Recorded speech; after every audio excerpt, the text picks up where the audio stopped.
Mark had always dreamed of being a father. For years, he and his wife Laura talked about what it would be like to bring a baby into their quiet home. They lived in a small town where mornings started with bird songs and evenings ended with peaceful silence. Their German shepherd, Max, had been with them since he was a small pup. He was loyal, smart, and deeply attached to the couple. Every morning he waited by the door when Mark left for work, and every evening he was the first one to greet him back. When Laura gave birth to a baby girl, whom they named Emma, it was the happiest moment of their lives. Mark couldn't stop smiling as he carried the baby through the front door for the first time. The nursery was ready. Soft pink curtains, a crib by the window, and a rocking chair where Laura could feed and comfort their little girl. The house smelled like baby powder and hope. At first, everything seemed perfect. Laura rested most of the day, learning how to care for their newborn. Mark took charge of house chores and made sure Laura had everything she needed. Max stayed close to both of them, curious but gentle. He would sniff the baby's blanket and wag his tail softly as if saying hello.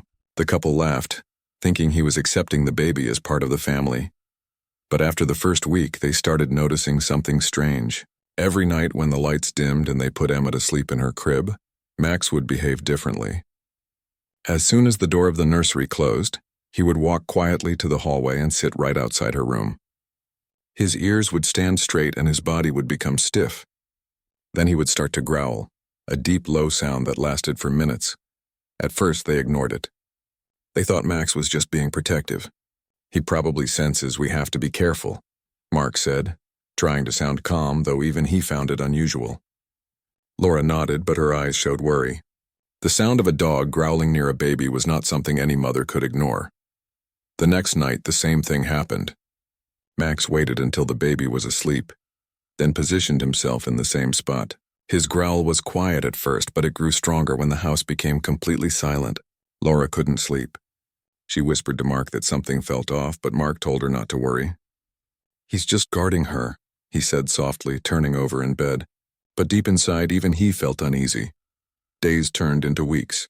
Max's behavior became more noticeable. Sometimes he would pace back and forth outside the nursery, his claws tapping on the wooden floor. Sometimes he would let out a short bark that made Emma wake up crying. The sound of the baby's cry and the dog's growl filled the house night after night, leaving both parents exhausted. Laura began to lose her patience. One evening as Mark came home from work, she looked at him with tired eyes. "I think Max is jealous," she said quietly. "He's not used to sharing our attention." Mark looked down at the dog lying on the floor. Max wagged his tail slowly, looking back at him with his calm brown eyes. But Mark couldn't deny that something about his behavior was changing. They decided to spend more time with Max during the day, hoping he'd feel reassured. Mark took him on longer walks through the ball form in the yard and even let him sit near the couch while they watched TV. But no matter what they did, the nights stayed the same.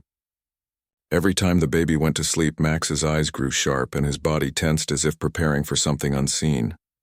One night, Laura couldn't take it anymore.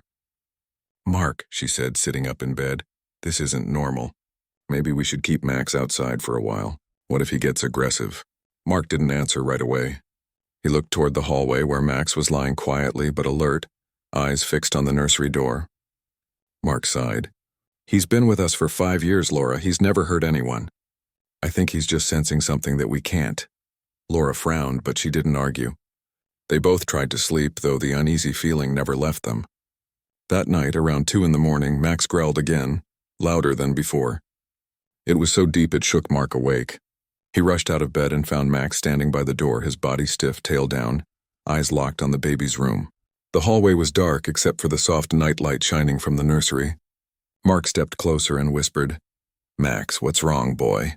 The dog didn't move. His ears twitched and his growl grew softer, almost like a warning. Mark looked into the nursery but saw nothing out of the ordinary. The baby was sleeping peacefully, her little chest rising and falling with each breath. The mobile above her crib turned slowly, casting faint shadows on the walls. Mark stayed there for a while, watching both the baby and the dog, but eventually decided it was just another one of Max's overprotective nights.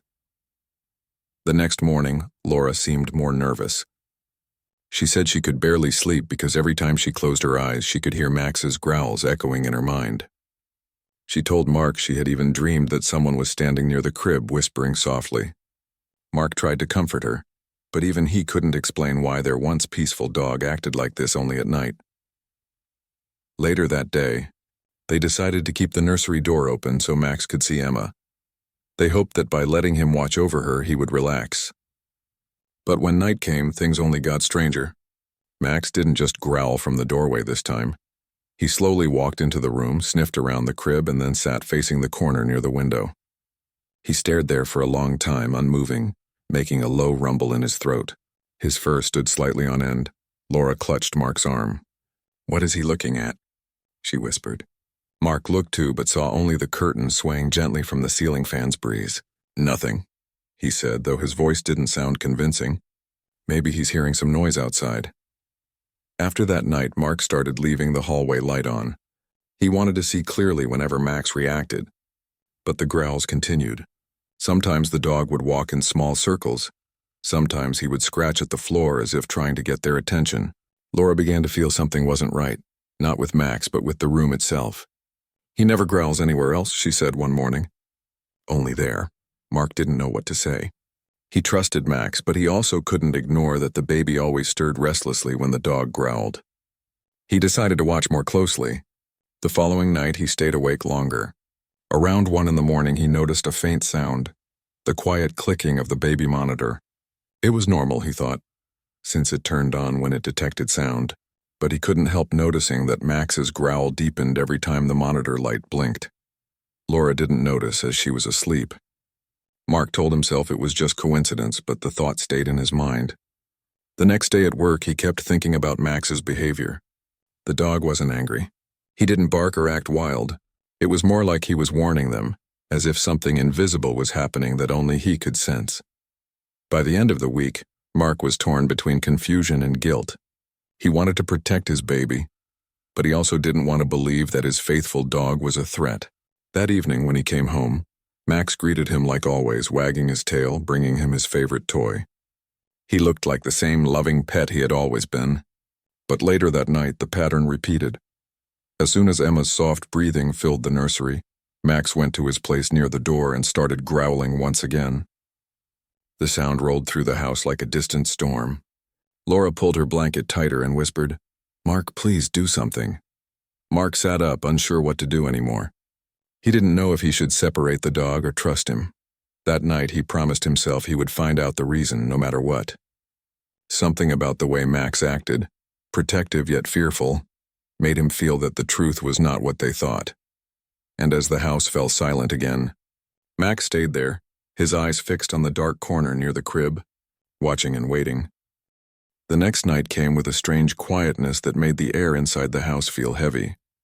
Mark and Laura tried to act normal through dinner, but both of them kept glancing at Max. He seemed calm now, resting near the kitchen table, his head on his paws. Laura felt a bit of relief seeing him like that, but deep inside she knew once the lights went out, everything would start again. When Emma fell asleep, Laura tucked her in gently and whispered a small prayer beside the crib.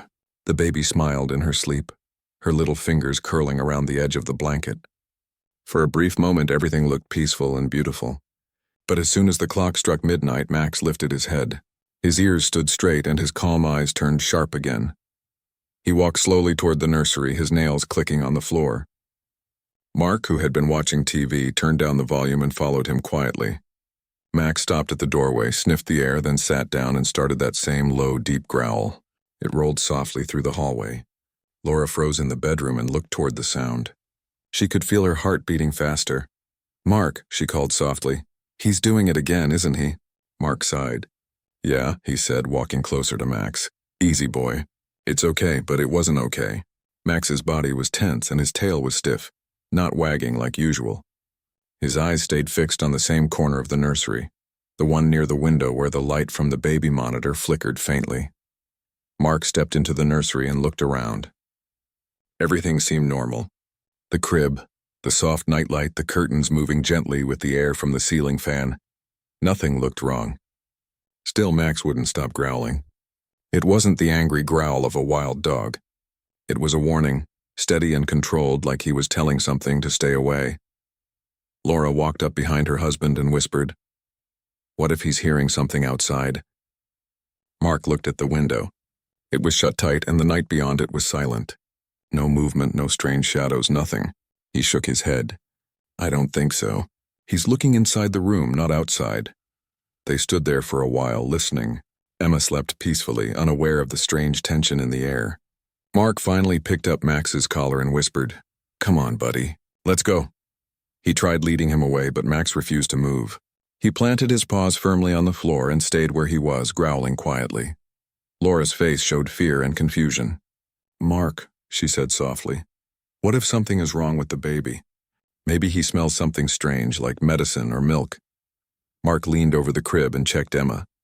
She was fine, breathing softly, cheeks pink and warm. "She's okay," he said. But the question lingered in his mind. What exactly was Max sensing? The following day, Mark tried to find answers. He took Max to the vet, thinking maybe the dog was sick or stressed. The vet examined Max carefully and said he was completely healthy. "Sometimes dogs act protective when a new baby arrives," the vet explained. "He may feel something different in the house, or he just wants to guard her." Mark nodded, though the vet's answer didn't ease his worry. "But why only at night?" he asked. The vet smiled kindly. "Dog's hearing is stronger in the dark. Maybe he's reacting to small sounds you can't hear." That made some sense, but Mark still felt something else was happening. When he came home, Laura met him at the door. "He did it again," she said in a trembling voice. "I was feeding Emma in the morning, and Max suddenly started growling toward the window. There was nothing there." Mark looked at Max, who was sitting calmly now, tail thumping lightly. It was hard to believe the same dog could cause so much worry at night. Mark knelt down and rubbed Max's head.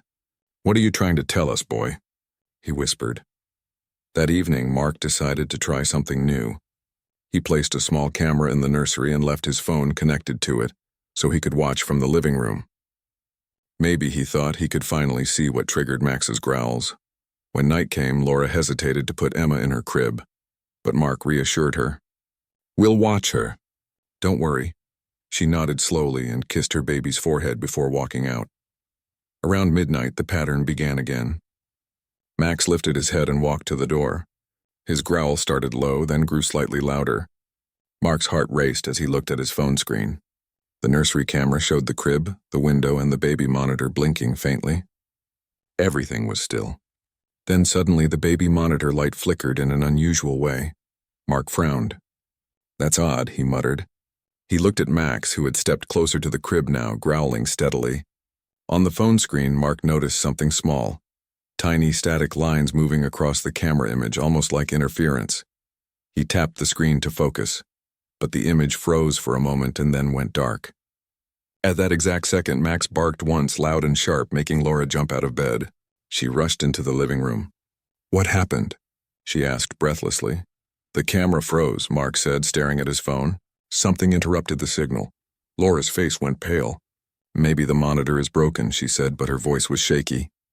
Mark nodded slowly, but he didn't believe it was just that.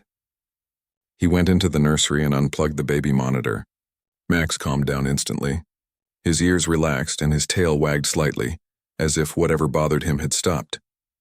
Laura followed him into the room, holding Emma. "What is it?" she asked. Mark shook his head. "I don't know, but every time that monitor light blinked, he reacted." She looked at the unplugged device lying on the table. It looked so ordinary. White plastic, a small camera, and a glowing light. "It's just a baby monitor," she whispered. But that night, neither of them could sleep. They lay in bed staring at the ceiling, thinking about what had happened. Max slept near the crib again, but this time he didn't growl. The silence was almost more unsettling than the growls had been. Over the next few days, Mark watched closely. He tested the monitor again during the daytime. Everything seemed normal. No strange lights, no static. He even played music softly to see if Max reacted. The dog didn't move at all. But when night came again and the lights were off, Max returned to his post outside the nursery. He sat there, quiet but alert, watching the shadows on the floor. Then when the monitor blinked once more, he stood up, ears twitching, and gave a short growl. Laura gasped. "Mark, he knows something's wrong." "Look at him." Mark turned off the monitor immediately, and again Max went silent. It was too clear to ignore now. The monitor was connected somehow to whatever was bothering the dog. Later that night, Mark went online and began reading about baby monitors. What he found made his stomach twist. There were stories of people's monitors being hacked, of voices speaking through the speakers and lights turning on by themselves. His heart pounded as he scrolled through page after page. He didn't tell Laura right away because he didn't want to scare her. But deep inside, a cold thought grew stronger. What if someone was watching? The next day, Mark decided to stay up the whole night. He sat in the hallway with his laptop open, the monitor plugged in again just to see. He wanted proof. Around 2 in the morning, when everything was still, the monitor's light flickered again. Max stood up and growled low. Then through the faint static of the speaker, Mark heard something, a soft whispering sound like breathing mixed with words. He couldn't make them out, but it was enough to make his skin crawl. Max's growl deepened, his body between the crib and the monitor, as if protecting the baby. Mark's eyes widened, heart racing, but he stayed still, listening. The whisper came again, faint but real. He turned off the device instantly, and the room fell into complete silence. Max stopped growling. The baby slept peacefully again. Mark sat there for a long time, staring at the dark screen of the monitor, his hands shaking. It was no longer just strange behavior from the dog, it was something more. And as Max lay down again near the crib, keeping guard, Mark finally began to understand that his loyal friend wasn't acting out of jealousy or fear. He had been trying to warn them all along. The night after Mark heard the whisper through the monitor, he couldn't stop thinking about it. Every moment replayed in his mind. The flickering light, the faint voice, and the way Max stood in front of the crib as if protecting the baby from something unseen. It didn't feel like a coincidence anymore. Something was definitely wrong, and Max had known all along. The next morning, Laura noticed how quiet Mark was. She poured him coffee and sat beside him at the kitchen table. "You didn't sleep, did you?" she asked gently. He shook his head, staring into the mug. "I heard something last night," he finally said. Laura frowned. "What do you mean, something?" Mark took a deep breath. "The monitor. It made a sound. Like whispering. I thought maybe it was static at first, but it sounded like words." Laura's face turned pale. "Words?" she repeated softly. He nodded slowly. And every time it happened, Max reacted. He stood between the baby and that monitor. "I think he's been trying to warn us from the beginning." For a moment, neither of them spoke. The sound of the clock ticking in the kitchen filled the silence. Laura reached out and held his hand. "What should we do?" she whispered.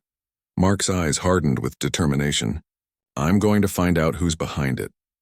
That evening, after work, Mark set up his laptop and connected the baby monitor to it using a cable.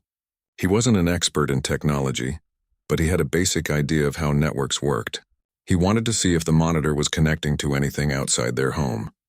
To his surprise, when he opened the settings, he saw an unfamiliar IP address listed in the connection history, something foreign. He frowned. That doesn't look right. He copied it down, unsure what to make of it. Just as he was doing so, Max came into the room and sat beside him, resting his head on Mark's leg as if to say, "You're getting closer." Laura watched from the hallway, holding Emma in her arms. "Mark, maybe we should just stop using that thing," she said nervously. "Let's buy a new one. Or better yet, just check on her ourselves." Mark nodded. "We will. But first I want to know what's really going on." He spent the next few hours searching online.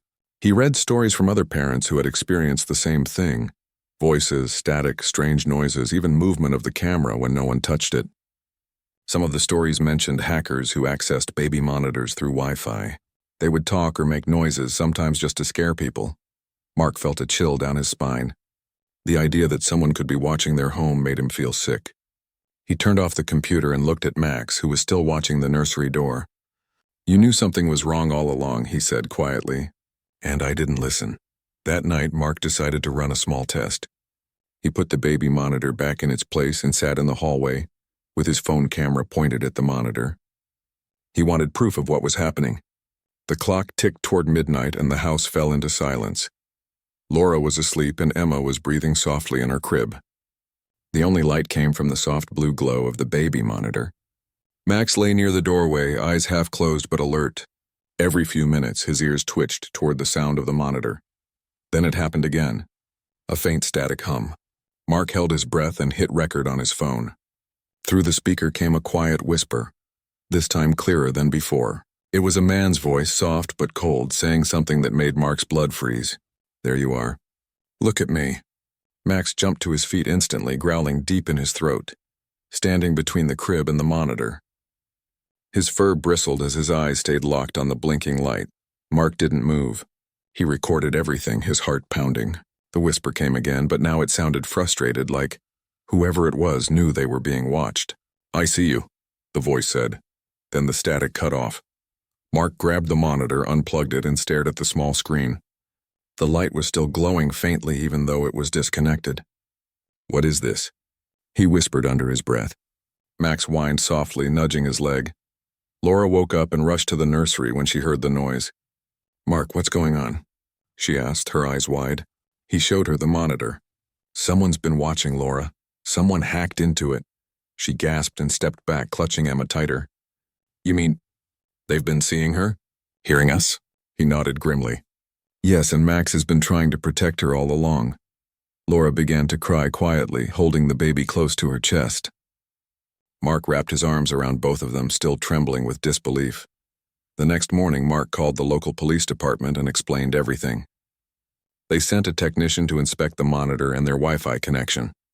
After running a few checks, the technician confirmed what Mark already suspected: someone had remotely accessed their baby monitor. The device's IP shows several connection attempts from overseas, the technician explained. "It looks like whoever did this has done it before. You're not the first family to report something like this." Laura covered her mouth in shock. "So they were really watching us?" The man nodded. "It's possible. Sometimes they record footage. Sometimes they talk through the speakers to test the connection. It's invasive, but unfortunately it's happening more often." Mark felt his stomach twist. He looked at Max, lying quietly near the doorway, eyes half open. The dog seemed tired but calm, as if his mission was finally being understood. "He knew," Mark said softly. "He's been trying to tell us this whole time." The officer in charge assured them that the matter would be investigated. They traced the connection to a suspicious network located thousands of miles away and promised to report it to cybercrime authorities. That night, Mark threw the old monitor away. He couldn't even stand the sight of it anymore. He replaced it with a secure, encrypted one and changed all their Wi-Fi passwords. For the first time in weeks, the house felt peaceful. There was no growling, no strange sounds, no flickering lights. Max slept near the crib, his breathing calm and steady. Laura sat on the floor beside him and whispered, "You were right all along, boy. You saved her." Mark knelt down and rubbed Max's head. The dog wagged his tail weakly, looking up at him with eyes full of trust and warmth. It was as if he was saying, "I told you I'd protect her." The family slowly returned to their normal routine, though the fear of what had happened lingered in their hearts. Mark couldn't stop thinking about the nights they had doubted their loyal dog, the times they thought he was just being jealous or strange. Now he realized Max had never been the problem. He had been their protector. One evening, a few days later, Mark sat on the porch watching the sunset while Max lay at his feet. The golden light made everything look peaceful again. "You're a hero, you know that?" he said softly. Max thumped his tail on the ground, his way of smiling. Inside, Laura was rocking Emma to sleep. The baby giggled softly, and for the first time there was no tension in the air. When she placed Emma in the crib, Max walked quietly into the nursery and sat near her bed. He didn't growl anymore. He just watched over her, calm and proud. Mark stood in the doorway watching the two of them. The sight filled his heart with gratitude. The dog that once frightened them with his nightly growls had turned out to be their guardian, the one who sensed danger when no one else could. From that night onward, Mark made a promise to himself. He would always trust Max's instincts, and as he turned off the light, he whispered softly, "Good job, buddy. You kept your family safe." The days that followed felt lighter, but the fear still lingered somewhere deep inside Mark's mind. Even though the old baby monitor had been thrown away and the new one was secure, he couldn't completely relax. Sometimes when the house got quiet at night, he would still remember the voice from the monitor, that strange whisper, and the way Max had growled for weeks trying to warn them. The police investigation was still ongoing. They had taken the old monitor and promised to check where the connection had come from. One of the officers called a few days later to update Mark. The officer explained that several similar reports had been filed in nearby towns, families hearing whispers, strange noises, or even seeing their monitor cameras move on their own. "We're working with the cybercrime division," the officer said. "It looks like someone has been hacking into home baby monitors just to watch families. It's disturbing, but we're tracking the signal." Mark thanked the officer, though hearing the details made him uneasy all over again. When he hung up, he looked down at Max, who was lying on the rug with his head on his paws. "You knew before any of us," Mark said softly. Max lifted his head, tail wagging once as if he understood. That evening, Laura made dinner and tried to lighten the mood. She put on soft music and made Mark's favorite meal, hoping to make the house feel normal again. The baby giggled in her high chair, smearing mashed carrots on her cheeks, and even Max seemed more relaxed. But when the sun went down, a strange quietness filled the house again, the kind that reminded them of those uneasy nights. After dinner, Laura rocked Emma to sleep while humming a lullaby. Mark stood near the doorway, watching the soft rhythm of mother and child, and felt a deep sense of gratitude that everything had turned out safe. When Laura laid Emma gently into the crib, Max followed as he always did and sat beside her bed, his eyes calm now. No growls, no tension. He seemed proud of his duty. Mark whispered, "Good boy, Max, you did your job." Laura smiled faintly. "I used to be scared when he growled at night," she said quietly, brushing a hand over the dog's fur. "Now I can't imagine putting her to sleep without him nearby." The following morning, the phone rang again. It was the same officer. His tone was serious but calmer than before. "Mr. Parker," he said, "we traced the location of the hacker's server. It was connected through multiple countries, but our team found a pattern. Whoever was behind this has been accessing several baby monitors across the region. He's been caught." Mark's shoulders relaxed with relief. "So it's over?" "Yes," the officer replied. "You don't need to worry anymore. The person has been arrested overseas through cooperation with cyber units. We're collecting all reports to close the case." After the call, Mark stood for a long time near the window, staring out at the quiet street. The world outside looked ordinary, neighbors mowing lawns, children riding bicycles, but knowing that someone had once been watching his family secretly made him realize how fragile peace could be. He turned to look at Laura and Emma sitting on the couch and Max lying beside them. "He's the reason we found out in time," Mark said softly. Laura nodded. "He saved her." They both looked at Max, who wagged his tail, unaware of the praise but happy just to be close to his family. Later that day, the police returned the old monitor after wiping its memory clean for evidence.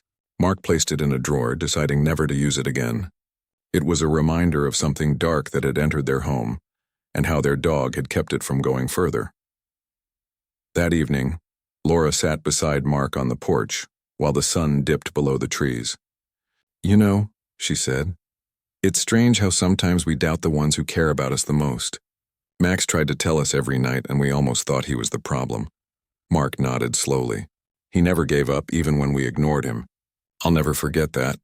Inside the house, the baby monitor's new light blinked softly, showing Emma fast asleep in her crib. Max was there as always, resting peacefully near her. He didn't growl anymore. He didn't even look tense. Instead, he lay with his head on his paws, occasionally lifting it just to check if she was fine, then closing his eyes again. Days turned into weeks, and life began to feel normal again.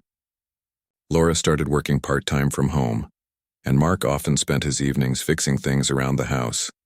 Emma was growing fast, smiling more, making small sounds, reaching for toys. Every time she laughed, Max wagged his tail happily, almost like he understood that laughter meant safety. But even though everything was calm now, Mark's curiosity remained. One night while Laura was asleep, he sat by his computer and opened the police report that had been sent to him by email. It described how the hacker had gained access through public Wi-Fi networks and open camera connections. Families across different cities had experienced similar things: dogs barking, babies crying at odd times, and parents hearing faint voices. It was chilling but also strangely comforting to know that their case had helped others discover the truth. Mark closed the laptop and looked toward the nursery. The soft glow of the nightlight spilled into the hallway. Max was lying there, half asleep but alert as always. Mark smiled. "You really are our guardian angel, aren't you?" he whispered. The next morning, the local newspaper ran a story about the case. The headline read, Police catch hacker who spied on families through baby monitors.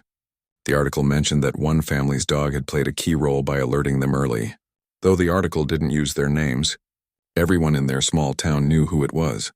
Neighbors stopped by to check on them, bringing small gifts for Emma and treats for Max. "He's a hero," one of them said, petting Max's head.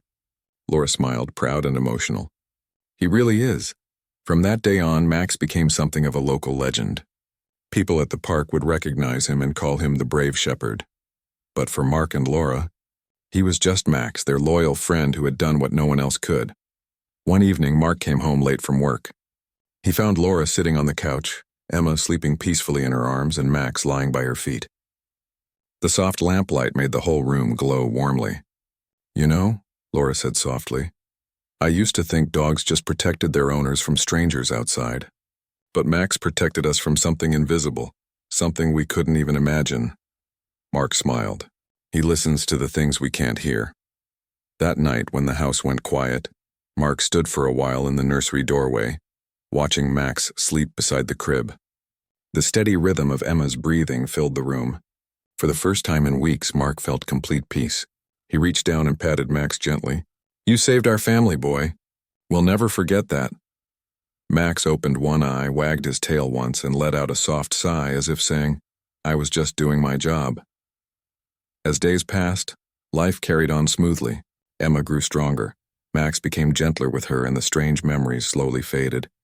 But sometimes when Laura watched them together, her baby playing with Max's ears, the big shepherd patiently lying beside her, she would still feel tears of gratitude fill her eyes. She often whispered, "You were meant to protect her." Years later, when Emma learned to talk, her first clear word wasn't mama or dada, it was Max. Every time she said his name, the shepherd's tail thumped happily on the floor. Their home was once again filled with peace, laughter, and trust. The dark nights of fear were behind them, and every time the evening came and Max quietly took his place near the crib, it wasn't out of worry anymore. It was love. Months passed, and the strange nights became nothing more than distant memories. Life slowly returned to normal in the Parker household. The laughter of baby Emma filled the rooms, and the sound of Max's soft paws on the wooden floors became part of the comforting rhythm of home. Every morning, sunlight streamed through the windows, and Max would sit patiently beside Emma's crib, waiting for her to wake up. When she opened her tiny eyes and saw him, she would smile, and he would wag his tail like he was greeting his best friend. Mark often watched them from the doorway, feeling thankful every single day. Sometimes when Laura was busy in the kitchen, he would kneel beside Max and whisper, "You did more for us than anyone ever could." Max would tilt his head as if he understood every word. His eyes were gentle, loyal, and full of love. The town never forgot what had happened. People still mentioned the story sometimes when they saw Mark and Max walking together. Children at the park would run up to pet Max, calling him the brave dog, and their parents would smile, remembering the story from the local newspaper. But Mark never let the attention change how he saw things. To him, Max was not just a hero for one moment. He was a part of their family, a protector who would always hold a place in their hearts. As Emma grew, her bond with Max grew stronger too. By the time she could crawl, she would follow him everywhere, giggling as she tried to grab his tail or his ears. Max was endlessly patient, moving slowly and gently so she never got hurt. When she started walking, he would walk beside her like a shadow, always keeping her balanced if she stumbled. Sometimes Laura would laugh softly and say, "He's more careful with her than we are." At night, when Mark came home tired from work, he would find Max and Emma sitting on the floor together, surrounded by toys. Emma would babble nonsense words to him, and Max would sit perfectly still, listening as if she was telling him something very important. Whenever she laughed, he wagged his tail. It was a friendship that didn't need words, pure, innocent, and full of trust. The years rolled by peacefully. Emma learned to talk and soon began to tell everyone that Max was her big brother. She even tried to include him in everything she did. When she had snacks, she saved the last bite for him. When she drew pictures, she always drew a big dog beside a small girl with a smile. Laura kept every one of those drawings in a box labeled Emma and Max. Mark often remembered how it all began, those long nights filled with fear and confusion, the strange growls and how close they came to misunderstanding their loyal companion. It amazed him how one dog's instinct had saved his family from something they could never have seen on their own. Every time he thought of it, he felt a wave of gratitude wash over him. One autumn evening, Mark came home a little late. The sky was glowing orange, and the wind carried the scent of falling leaves. He opened the door to find Emma, now a few years old, sitting beside Max, brushing his fur gently. She looked up at her father and said proudly, "Daddy, I'm helping Max look handsome." Mark chuckled and kissed her forehead. "He's already handsome," he said. "You're just reminding him." Laura came out from the kitchen, smiling at the sight. "They've been sitting there for half an hour," she said softly. "She talks to him like he's a person." Mark looked at Max, who was sitting perfectly still while Emma brushed him. "Maybe he is," he said quietly. That night, after Emma went to bed, Mark sat by the fireplace with Laura. "You know," he said, "sometimes I think about what would have happened if Max hadn't been there. If we hadn't listened in time." Laura reached over and squeezed his hand. "We don't have to think about that. What matters is that he was there. He always will be." Max was lying near the fire, half asleep, his fur glowing in the warm light. Every now and then, he lifted his head to glance toward the hallway that led to Emma's room, as if still keeping watch. Winter came, and with it, the first snow of the year. Emma was old enough now to enjoy it. She ran outside in a small red coat, laughing as she tried to catch snowflakes on her tongue. Max bounded beside her, leaving big paw prints in the snow. They played for hours while Mark and Laura watched from the porch, holding cups of warm coffee. "She's so happy," Laura said, smiling. Mark nodded. "She's happy because she feels safe. Because he's always there with her." As the snow fell gently around them, Emma stopped playing for a moment and bent down beside Max. She wrapped her little arms around his neck and whispered, "You're my hero, Max." The dog wagged his tail, his breath misting in the cold air. That night, after Emma was asleep, Laura found herself looking through the old memory box. She took out one of the newspaper clippings about the hacker's arrest and stared at it for a while. It was strange how something so frightening had turned into a story of faith and love.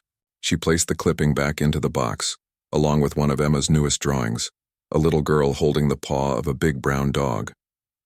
The house grew quiet again as snow piled gently outside. Mark closed the curtains and turned off the lights. The soft glow from the nursery spilled into the hallway, where Max was lying, as always, at his post. It was a peaceful silence, the kind that comes when every heart in a home feels safe. As time went on, Emma started school, and Max was there every morning to see her off. When she returned, she would drop her backpack and hug him first before greeting anyone else. He would wag his tail and bark softly like he was saying, "Welcome back." He was always her first hello and her last good night. Years passed, and though Max grew older and slower, his love never changed.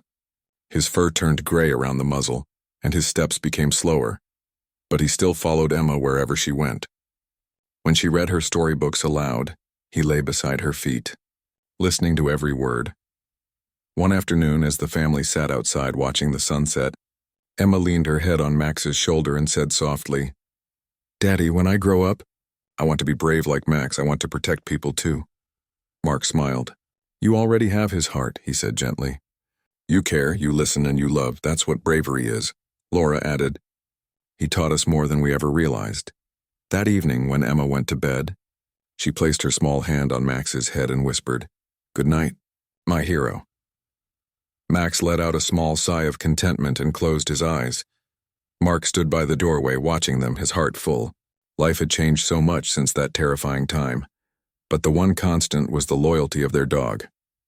Max had turned fear into safety, confusion into faith, and silence into peace. As the years went by, the story of the brave German Shepherd became one the Parkers told often, sometimes to neighbors, sometimes to Emma's friends, and sometimes just to remind themselves how love and loyalty could shine even in the darkest moments. Every time they told it, they ended the same way. He was more than a dog. He was family. And even when Emma grew older and the nursery became just another room in the house, they never forgot the nights when Max guarded the door, growling softly into the dark to keep them safe. Because in that home, safety wasn't from locks or alarms. It came from the heart of a loyal dog who had loved them more than his own comfort. And every night when the wind blew softly through the trees, It seemed to whisper the same message Max had given them all along. Love watches, protects, and never gives up.